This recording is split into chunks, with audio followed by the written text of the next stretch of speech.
नमस्कार, आप देख रहे हैं जोहार झारखंड। आपके साथ मैं हूं शिप्रा झा और बुलेटिन की शुरुआत बड़ी खबर के साथ करेंगे। धनबाद से आपको इस वक्त की बड़ी खबर बता दें। निजी स्कूल में छात्राओं की शर्ट उतरवाने के मामले से जुड़ी बड़ी खबर आपको बता रहे हैं। डालसा और प्रशासन की टीम ने जांच की है। स्कूल की प्रिंसिपल के ऑफिस को सील कर दिया गया है। छात्राओं और अभिभावक स्कूल स्टाफ से पूछताछ की जा रही है।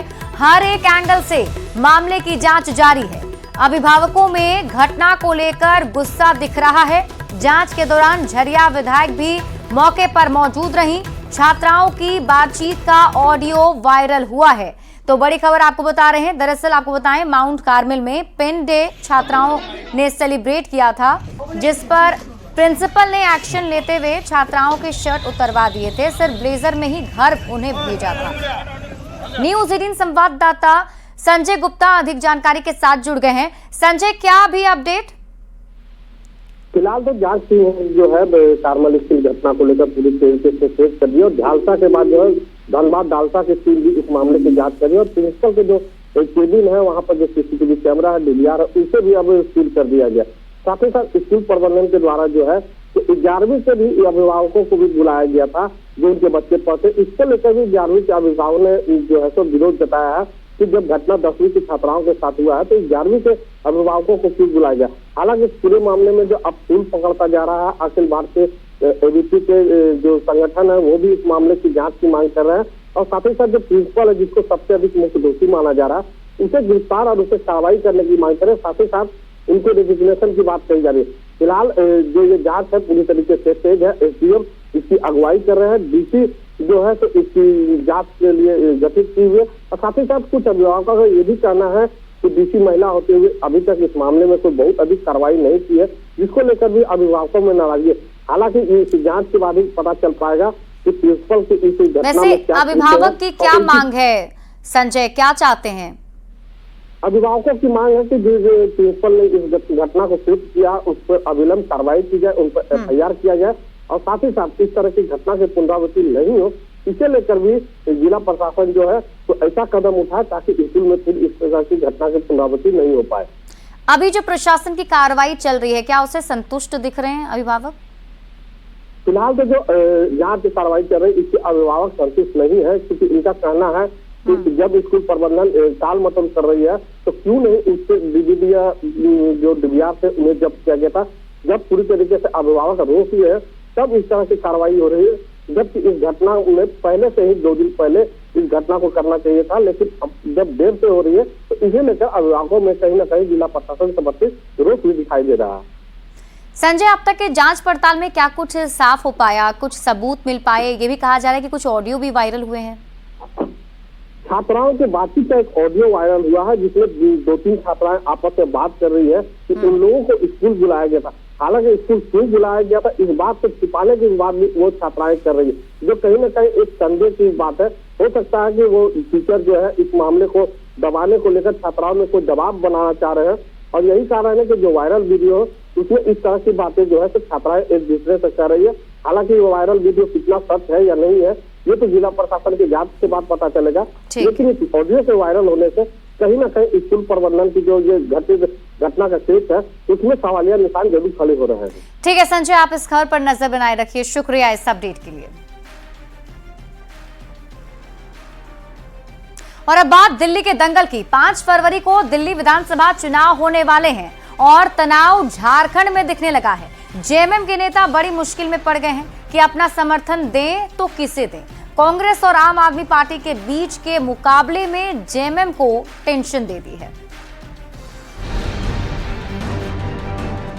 मैं रोऊं या हंसूं, करूं मैं क्या करूं, बड़ी मुश्किल है। ये गाना आज झारखंड की सियासत में एकदम फिट बैठ रहा है, क्योंकि झारखंड में जेएमएम के सामने दुविधा यह है कि वो दिल्ली विधानसभा चुनाव में किसका समर्थन करें। उस पार्टी का जिसके नेता की तरह हेमंत सोरेन को जेल में डाल दिया गया था, या फिर उस पार्टी की जिसके साथ मिलकर ये राज्य में सरकार चला रहे हैं। एक बहुत दुर्भाग्यपूर्ण स्थिति मैं बोलूंगा दिल्ली में, क्योंकि इंडिया गठबंधन के 2 प्रमुख घटक दल आपस में ही राजनीतिक प्रतिद्वंदी के रूप में खड़े हैं, तो थोड़ी परेशानी तो है। तो लेकिन फिर भी मैं समझता हूं कि जो भी निर्णय होगा उचित निर्णय होगा और बहुत जल्द हमारे पार्टी के नेतागण हेमंत सोरेन जी, गुरुजी इस पर फैसला ले लेंगे। कांग्रेस का कहना है कि उन्होंने पंजाब में भी आप के खिलाफ चुनाव लड़ा, पर उसका असर जेएमएम के साथ गठबंधन पर नहीं पड़ा। के साथ हमने पंजाब में भी चुनाव नहीं लड़ा था, ये कौन सी नई बात है? तब जेएमएम कहाँ गई थी वहां समर्थन देने? तो कुछ लोग इस तरह की बातों को हवा देते हैं। दिल्ली विधानसभा चुनाव 2025 से पहले इंडिया ब्लॉक में शामिल समाजवादी पार्टी, तृणमूल कांग्रेस, शिवसेना, उद्धव ठाकरे गुट ने कांग्रेस की जगह आम आदमी पार्टी को समर्थन देने की घोषणा कर दी है। लेकिन झारखंड में इंडिया ब्लॉक के सबसे बड़े दल जेएमएम का रुख दिल्ली चुनाव को लेकर क्या होगा, ये अभी तक साफ नहीं हुआ है। रांची से संवाददाता अविनाश के साथ ब्यूरो रिपोर्ट, न्यूज 18। बढ़ते आगे, हेमंत सरकार की मैया सम्मान योजना पर झारखंड बीजेपी अध्यक्ष बाबूलाल मरांडी ने सवाल उठाए हैं। वहीं मैया सम्मान योजना जिसने हेमंत सोरेन की सत्ता में वापसी कराई, बाबूलाल मरांडी ने इस योजना पर अन्यायपूर्ण अंतर पैदा करने का आरोप लगाया है।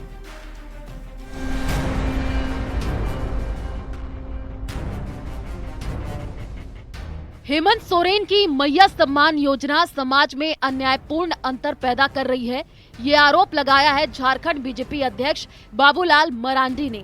सोशल मीडिया साइट एक्स पर बाबूलाल मरांडी ने पोस्ट कर लिखा, सक्षम महिलाओं को 2500 रुपए और विधवाओं को केवल 1000 रुपए। हेमंत सरकार किस तर्क से यह अन्यायपूर्ण अंतर पैदा कर रही है? सरकार को सबसे कमजोर वर्ग, असहाय विधवा महिलाओं के अधिकारों पर कुठाराघात करने के निर्णय पर पुनर्विचार करना चाहिए।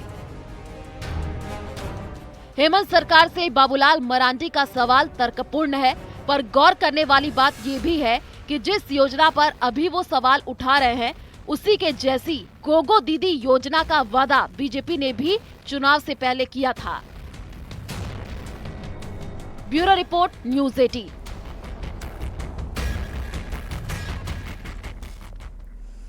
झारखंड में सरकारी बाबुओं की लेट लतीफी से राज्य के युवा बेहाल हैं। जाति, आय, आवासीय प्रमाण पत्र का समय पर बन जाना भगवान के दर्शन से कम नहीं है।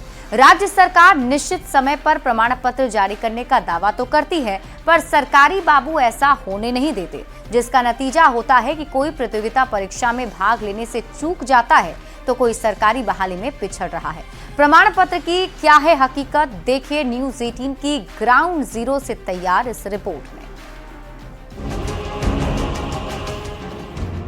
ऑफिस के बाहर जुटी भीड़, मेज पर जमा आवेदन का ढेर और अधिकारी की खाली कुर्सी, ये नजारा है रांची से सटे कांके प्रखंड सह अंचल कार्यालय का।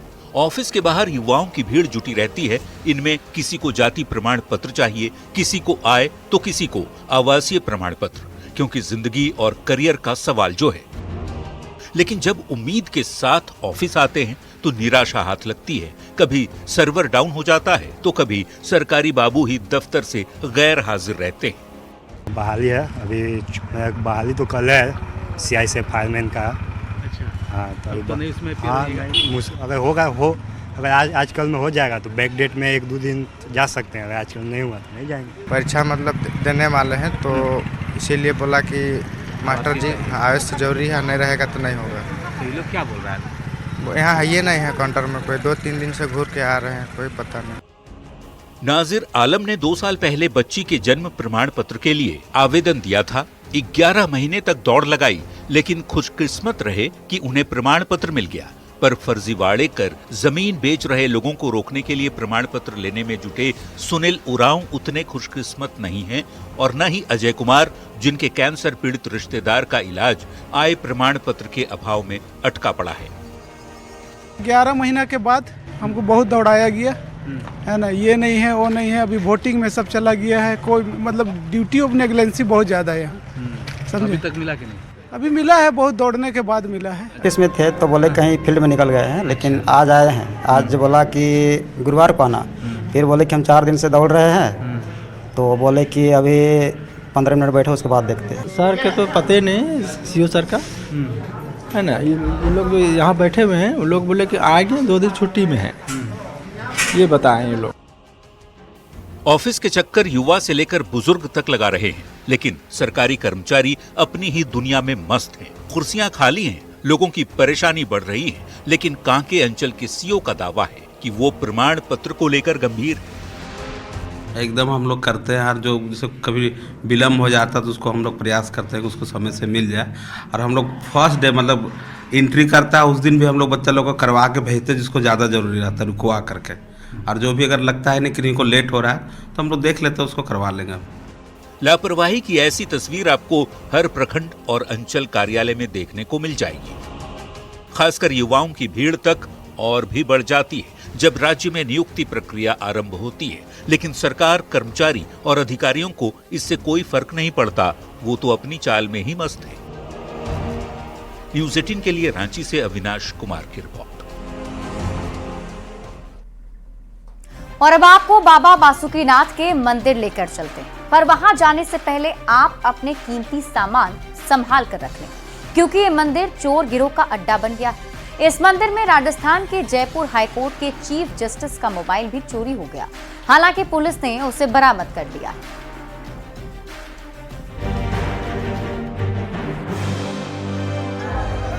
बाबा वैद्यनाथ के द्वार जाने के रास्ते में पड़ता है बासुकीनाथ धाम।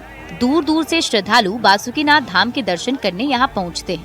मंदिर में भक्तों की भीड़ हमेशा लगी रहती है। इसी भीड़ का फायदा उठाते हैं मोबाइल चोर गिरोह। जब भक्त बाबा की भक्ति में लीन होते हैं तब ये चोर उनकी जेब कतर रहे होते हैं। 1 जनवरी को काफ़ी भीड़ रहता बासुकीनाथ में, तो हम लोग सब दोस्त मिलकर गए थे पूजा करने। तो जैसे ही माँ पार्वती मंदिर से पूजा करके निकले वैसे ही हमारा फ़ोन चोरी हो गया। साथ में कई श्रद्धालुओं और का भी फ़ोन चोरी हुआ था। चोरी करना वो भी मंदिर परिसर में पाप से कम नहीं, पर ये पाप करने में चोर भेदभाव नहीं करते। 1 जनवरी को मंदिर में दर्शन करने आए जयपुर हाईकोर्ट के चीफ जस्टिस का मोबाइल चोरी हो गया, जिसे ढूंढने के लिए पुलिस बांग्लादेश बॉर्डर तक पहुंच गई। 4 जगह से पकड़े, बंगाल में 3 टीम हमारी थी और 1 टीम किशनगंज। हम लोग इसको अंतर्राज्यीय गिरोह को पकड़े, 4 को आदमी को पकड़े चोर को। उसके आधार पर जो है हम लोग बांग्लादेश के बॉर्डर की तरफ से इस कांड में चोरी गया मोबाइल को बरामद किए हैं। पुलिस ने मोबाइल चोर गिरोह के 4 सदस्यों को गिरफ्तार कर लिया है। पुलिस के काम की सराहना हो रही है। इस घटना से साफ हो गया कि पुलिस इन चोरों को दबोचने में सक्षम है, पर कहीं न कहीं मन में ये सवाल भी उठ रहा है कि क्या पुलिस एक आम आदमी का फोन ढूंढने में इतनी मुस्तैदी दिखाती है? क्या आम चोरी की घटनाओं में पुलिस लापरवाही करती है? इन सवालों का जवाब पुलिस देगी, पर आपके लिए समझदारी की बात यह है कि आप ऐसी भीड़ भाड़ वाली जगह पर जाने से पहले अपने कीमती सामान संभाल कर रख लें। दुमका से न्यूज़ 18 संवाददाता नितेश के साथ ब्यूरो रिपोर्ट न्यूज़ 18। खबर आपको साहिबगंज से बताते हैं, जहां राधानगर थाना क्षेत्र में नाबालिग से छेड़खानी और चोरी के आरोपी की मां ने करंट लगाकर जान ले ली। घटना की जानकारी मिलते ही पुलिस की टीम मौके पर पहुंची और शव को कब्जे में ले लिया है। आरोप है कि 2 महीने से मृतक राजू मंडल पीड़ित के घर में घुसकर कुछ सामान चुरा लेता था, साथ ही उनकी नाबालिग बेटी से छेड़खानी की कोशिश भी करता था। इसी दौरान बीती रात घर में घुसने पर बिजली का करंट लगाकर उसकी हत्या कर दी गई। पुलिस ने केस दर्ज करते हुए आरोपी को न्यायिक हिरासत में भेज दिया है और आगे की कार्रवाई में जुट गई है। कब्जे में लेके पोस्टमार्टम के लिए भेजा गया। इस घटना को अंजाम देने वाली एक महिला अभियुक्त कीर्ति देवी को गिरफ्तार किया गया है। साथ ही एक विधि विरुद्ध किशोरी को भी निरुद्ध किया गया है। गिरफ्तार अभियुक्त को आज न्यायिक अभिरक्षा में भेजा जा रहा है। राधानगर थाना कांड संख्या 1125 बीएनएस की सुसंगत धाराओं में दर्ज कर अनुसंधान किया जा रहा है। पलामू पुलिस ने सुजीत सिन्हा गिरोह के 6 अपराधियों को गिरफ्तार किया, जिनमें बिहार के प्रिंस कुमार, अमित कुमार, सौरभ सिंह और झारखंड के अमित चौधरी, धर्मेंद्र कुमार पांडे, समीर अंसारी शामिल है। ये अपराधी व्यवसायियों से रंगदारी मांगने के आरोप में पकड़े गए हैं। पुलिस ने उनके पास से 2 पिस्टल, 11 जिंदा कारतूस बरामद किए हैं। पुलिस को सूचना मिली थी कि अपराधी मेदिनीनगर के खाली मकान में छिपे हुए थे, जहां से उन्हें गिरफ्तार किया गया। लगातार इस एरिया के व्यवसायियों को सुजीत सिन्हा द्वारा धमकी दिया जा रहा था, तो त्वरित एक्शन में आए हुए टाउन थाना और टीओपी 3 का जो है पुलिस पदाधिकारी और टाउन थाना का जो बल है वो लोग वहां पे छापामारी किया और 6 लोगों को जो है पकड़ा गया है। गिरिडीह पुलिस ने 2 नक्सलियों अनवर अंसारी और बुधन मुर्मू को गिरफ्तार किया है। दोनों नक्सली गुनियाथर पंचायत के मुखिया पति को धमकी देकर लेवी मांग रहे थे। पुलिस ने विशेष टीम का गठन कर बिहार और झारखंड में छापेमारी की। दोनों आरोपियों को गिरफ्तार कर लिया। इन पर विस्फोटक पदार्थ अधिनियम समेत कई गंभीर मामले दर्ज किए गए हैं। आरोपी सिद्धू कोड़ा नक्सली दस्ते का सदस्य है। जो 2 व्यक्ति प्रमुख रूप से शामिल थे, जिसमें एक बुधन मुर्मू जो है वो लखनपुर का रहने वाला है और दूसरा अनवर अंसारी जो जमुई जिला बिहार का रहने वाला है। इन दोनों की संलिप्तता सामने आई और साथ ही साथ जो इन लोगों के पास से मोबाइल फ़ोन बरामद किया गया, उसमें भी वो सारे रिकॉर्डिंग और जो पर्चा है वो भी मिला है।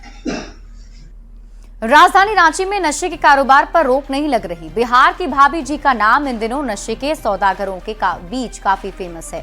दरअसल भाभी जी नशे के काले कारोबार करने वाले को ब्राउन शुगर उपलब्ध कराती है। बिहार के सासाराम की रहने वाली भाभी जी के पास रांची के नशे के सौदागर पहुंचते हैं और वहीं से ब्राउन शुगर लेकर रांची आकर उसे बेचते हैं। मामले में कार्रवाई करते हुए पुलिस ने 3 आरोपियों को सुखदेव नगर थाना क्षेत्र से गिरफ्तार किया, लेकिन अभी भी किंगपिन पुलिस की पकड़ से दूर है।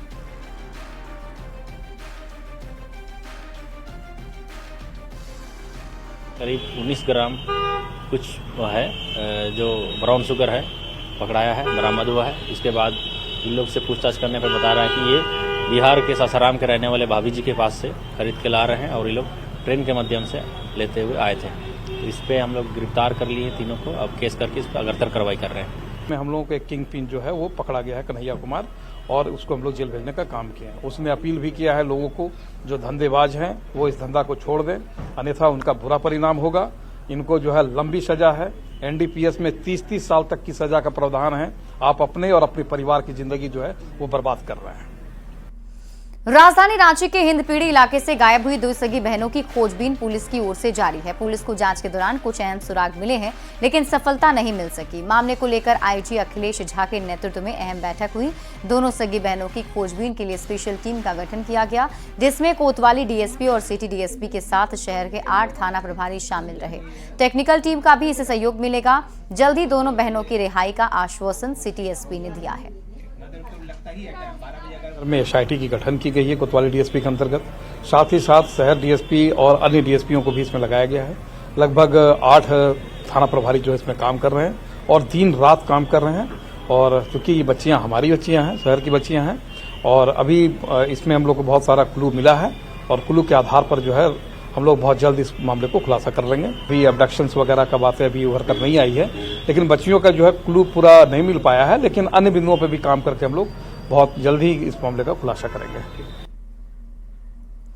पलाश पतंग महोत्सव मकर संक्रांति के अवसर पर 14-15 जनवरी को रांची के प्रभात तारा मैदान में आयोजित किया गया है। इस महोत्सव में बच्चों के लिए पतंग निर्माण कार्यशाला और विशेषज्ञों ने पतंग उड़ाने का प्रदर्शन किया। झारखंड पर्यटन विभाग के निदेशक अंजलि यादव ने बताया कि इस साल महोत्सव प्रभात तारा मैदान में आयोजित किया गया, जबकि पिछले साल ये कांके डैम में हुआ था। महाराष्ट्र से आए पतंग कारीगरों ने बताया कि वे विभिन्न प्रकार की कलाकृतियों से सजी पतंगे बनाते हैं। कारीगरों को प्रधानमंत्री नरेंद्र मोदी से 5 बार पुरस्कार भी मिला है। हम लोगों ने इस बार मकर संक्रांति के उपलक्ष्य में दूसरी बार हम लोगों ने ये एडिशन काइट फेस्टिवल का लॉन्च करा है। पिछले साल भी हम लोगों ने फर्स्ट टाइम करा था कांके डैम पे। इस बार सेकंड टाइम हम लोगों ने प्रभात तारा मैदान में पूरे झारखंड के लिए रांची में एक आयोजन करा है, जिसमें स्पेशलाइज्ड काइट मेकर्स को हम लोगों ने बुलवाया है, ताकि जो यहाँ के युवा लोग हैं उन लोगों की ट्रेनिंग भी करवाई जा सके कि कैसे काइट बनानी है, काइट मेकिंग की पूरी वर्कशॉप। और इस सब चीज़ों का बहुत अच्छा मार्केट ऑलरेडी हम अलग अलग स्टेट्स पे देख चुके हैं। ये जो आप देख रहे हैं इंडिया का फ्लैग कलर्स में मैंने एक ट्रेन काइट्स बना, इसको ट्रेन काइट कहते हैं, और इसमें 100 पतंग है।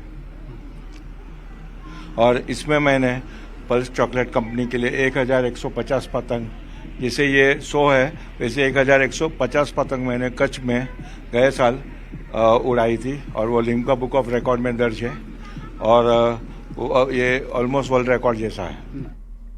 और फिलहाल इस बुलेटिन में अभी के लिए बस इतना ही। आप देखते रहिए न्यूज़ 18 बिहार झारखंड।